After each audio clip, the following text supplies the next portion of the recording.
Good evening, everyone. Food. We were talking about so many other things. So now some good food. It's all about hunger, different kinds of hunger. So I would tell people to satisfy all wrong kinds of hunger with food, the world would be a better place, I would say. So first, what is the importance of food in our life? Is it just to feed our stomach and to live? I think food has got more important things in our life, especially in India, because in India, food starts from childbirth and it goes till the person die. We celebrate people's birth with food. When kid go to school and he learns his first word, the kid is made to write first alphabet in the grain with his finger or her finger. And that is how food is that important in our life. We offer our food to our God. We celebrate every festival with food. We have harvest festival. We have any other kind of festival. We celebrate it with food. We indulge with good food.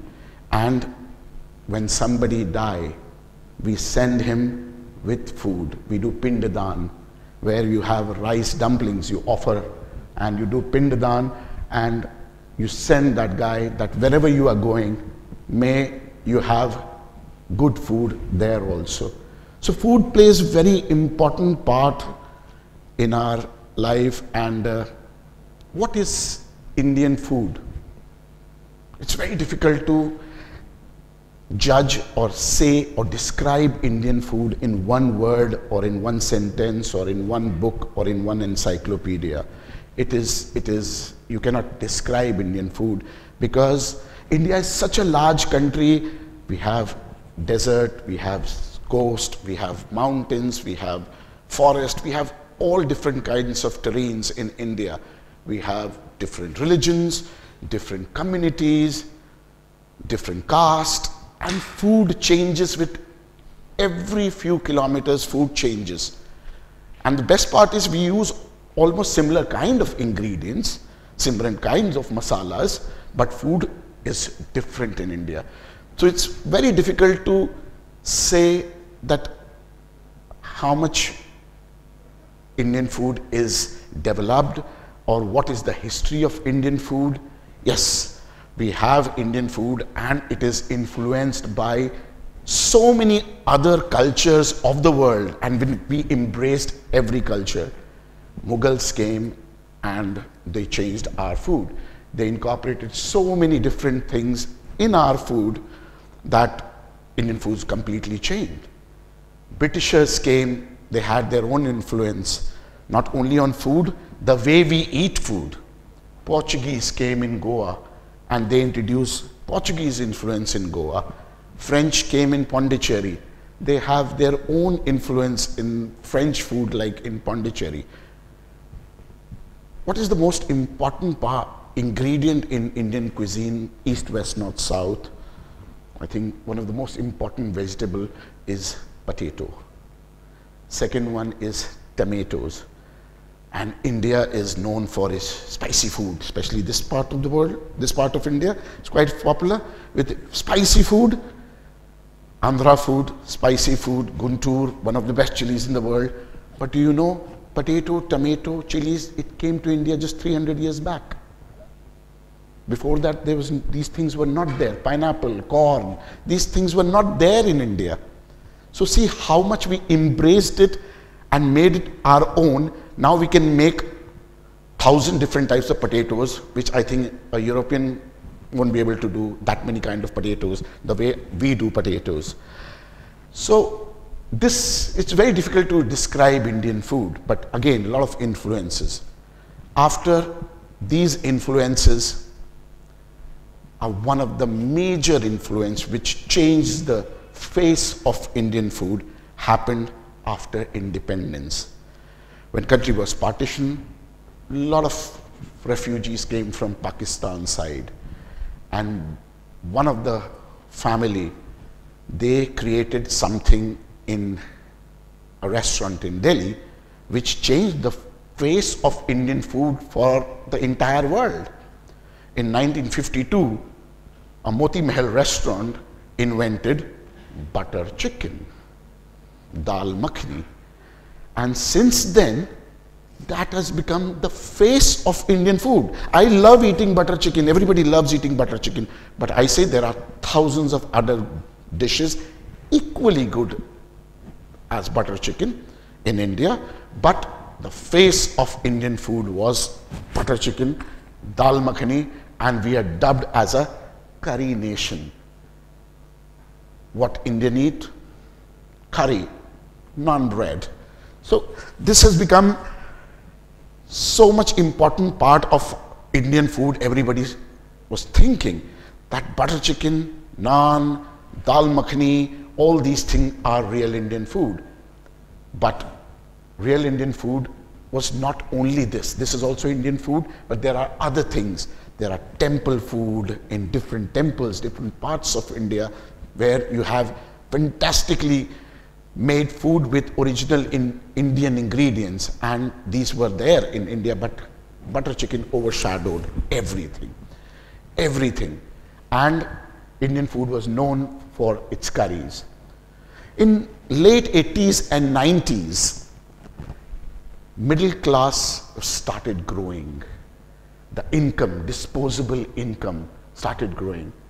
And it changed the entire culture of eating out in India.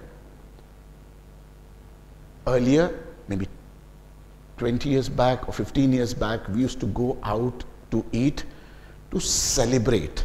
If we are not traveling, we used to go out and eat to celebrate somebody's birthday, somebody's anniversaries, somebody's promotion, a good thing. But now, eating out has become a necessity. Families started moving to different bigger cities. People started staying away from their mothers who used to cook great food and feed them. Husband and wife started working together, so there was no time to cook at home. So they started going out to eat, and eating out has become necessity. And how many days you can eat butter chicken? So new things started coming.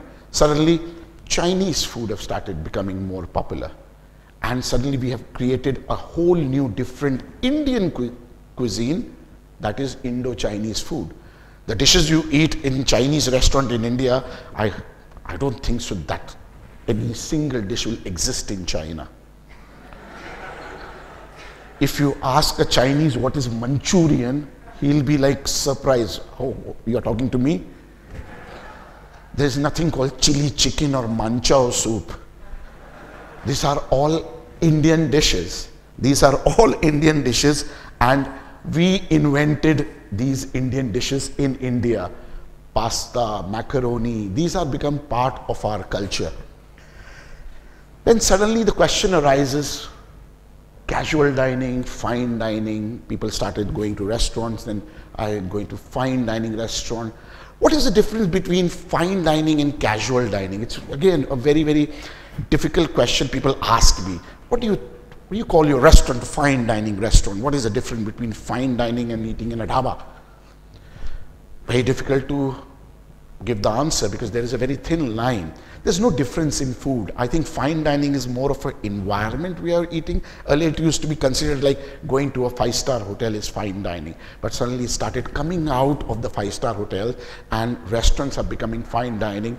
And it's the environment, the way, how the food is made, how the food is presented, in what kind of environment you are eating that food.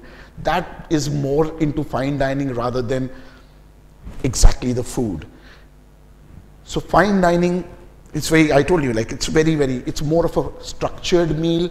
It is more of a thought is given to planning of the menus, and in fine dining restaurant, usually we tell you how to go about it, how to choose your dishes, how to eat your dishes in such particular way. It is presented in a beautiful manner rather than, there are layers of flavors rather than everything in one bowl. So with the fine dining, this Indian food was going on, and then something called, a word called modern Indian food came, which 10 years back when I started modern Indian food, everybody said, what is modern Indian food? I said, modern Indian food is nothing different, nothing special. It came from the traditional Indian food. The roots are same, but you are doing modern Indian food or Indian food in such a way that it can be fine dining. You can eat it with knife and fork. You can eat it with a good glass of wine. You can eat it with a perfect cup of tea. You can pair it with a perfect cup of Darjeeling or Assam tea. You can pair it with that. Indian food, everybody say you should eat with your hands. I agree. I totally agree that Indian food should be eaten with your hands. But there are certain dishes you can definitely enjoy with knife and fork also. Definitely, if somebody give me tandoori chicken to eat with knife and fork, no, never, never. But if somebody gives a beautifully presented tandoori chicken without bones and everything, I would love to eat with the fork and knife. So, making Indian food more relatable. Till the time people outside India can relate to it, they will never embrace your cuisine. We think Indian food is very popular in India, outside India. What do you think? I don't think so. It's that popular because the dishes, the most famous dish outside India is chicken tikka masala, which is not Indian. It is originated in Birmingham by a Bangladeshi chef. One of the most famous dish in England on European menu is called chicken madras. Have anybody seen the dish called chicken madras in Chennai? I don't think so. There's a dish called Bombay aloo, which is you will not find in Bombay. So these are the dishes which made Indian food popular. So now it's time to tell people that this is Bangladeshi Indian food, this is Indian food, this is Pakistani Indian food, this is Nepalese Indian food. So there has to be a differentiation. People don't know about it. Until the time you do your food in such a way that people can relate to or understand, they will not be comfortable with. And cuisine can only become and go forward if people, rest of the world, become comfortable with it. 30 years back when I used to eat Maggi noodles, my father used to say, what worms you are eating? Now I think every house they make noodles. Every house. Why? Became more comfortable with it. We started making our own noodles and we embraced it and it became popular. So that is what people are a bit scared of Indian food. It is very complicated. It's too many spices, too many things which goes in Indian food. If you cook Indian food, you'll smell like a curry. This is a very common statement when you go out and all. 20 years back, he's smelling like a curry. Oh, your house always smells like a curry. So it's not that when we cook Indian food, we will smell like a curry. Not all the dishes are like that. The whole neighborhood will smell like masalas. It's not true. Indian food is heavy. Indian food is spicy. Indian food is oily. You have to order it on Friday night and drink it with beer. No. Indian food can be fine dining. It can be non-spicy. My mother never made spicy food. In day-to-day life, we don't eat oily food at home. We don't eat spicy food at home. Do we? We don't. It's a regular food which we eat in a day-to-day basis. What I try to do, take dishes from interiors of India, people's home. We have a fantastic repertoire in people's home, dishes in people's house, which are worthy of being served in a 3-star Michelin restaurant with little bit of polishing. That is what I try to do. One of my most popular dishes on my this present menu in Delhi, in London and in New York restaurant is gongura fish. Nobody knew what gongura was outside India. Then you have to explain. It's an Indian type of sorrel leaves which are used as a souring agent, making pickles, making things sour, and it's a very, very healthy. And that is very, very popular dish on our menu. In Delhi, I serve gongura fish with coconut curry. In New York, I serve gongura prawns with sabudana vadai, sabudana and peanut vadai.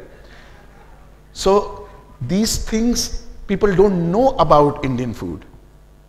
So they have to be told that this is real Indian food. French make very good pancake. Definitely, they do make very good pancake. But we also make one of the best pancakes in the world called dosa. People don't know about it.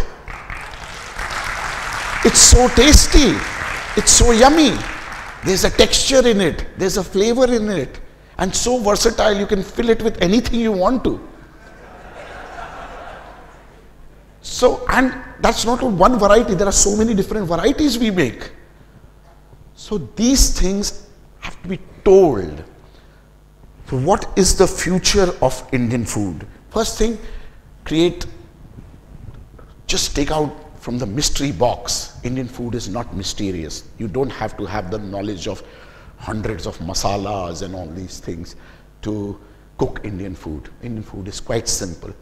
We have food for every palate in the world. We fry our food. We steam our food. We bake our food. We stir fry our food. We do different things to our food. Indians are not adventurous. They don't eat too many. They are not adventurous about eating. No, we are. We eat all different kinds of meats. If you go to Bastar, we eat ants also. We have the spiciest chili in the world. But the thing is, it's so versatile. We have such a great versatile cuisine which we have to tell. And as a chef, I do food in such a way that people understand.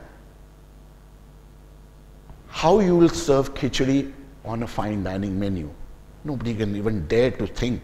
Khichdi on a fine dining menu? You do it in such a way that it can be served in a fine dining restaurant. So we do it with the pork ribs. They were just mentioning about the pork ribs, meetha, achaar, pork ribs. And when you do all these things, I follow few rules. They're simple rules. I don't mix two different cuisine in one dish. So you will never get idli makhni sauce or paniyaram in dal makhni. So these things you will never get, or I won't suggest eating garlic naan with sambar. So these things, these are vague fusion. How a fusion or a combination becomes successful? The combination becomes successful if you can justify it, if you can reason why you did this kind of a combination. And that is what we try to do, that we do combination in such a way that it complements each other. And that is why no two different cuisines in one dish which we mix. Now we have to see where Indian food will go from here. The cuisine will become popular and go forward if all different parts of the cuisine, all different parts of the country is well represented and people understand. And that is why I take dishes from all different parts of India and put it on my menu in such a way that it becomes quite familiar with. I do pulled jackfruit fulka taco. Taco is a very common word, but I think everybody have got a chapati roll in their tiffin box when they were kids. So it was there in India. Only thing you have to do it in such a way that outside India people can understand what we are doing. And food is one such language, I would say, that it is similar to everyone. All different countries, there are no boundaries. There are no boundaries in food, in whether it's India, whether it's Pakistan or Europe or America, food is important for everyone. And if we look India through food, I think India will look more deliciously better place than what it is sounds or looks now. So I would definitely say explore people, because food will tell about individual, food will tell about a community, food will tell about the region. Food language speaks about everyone, what their real life is. So embrace food in such a way and make world a better place. Thank you so much.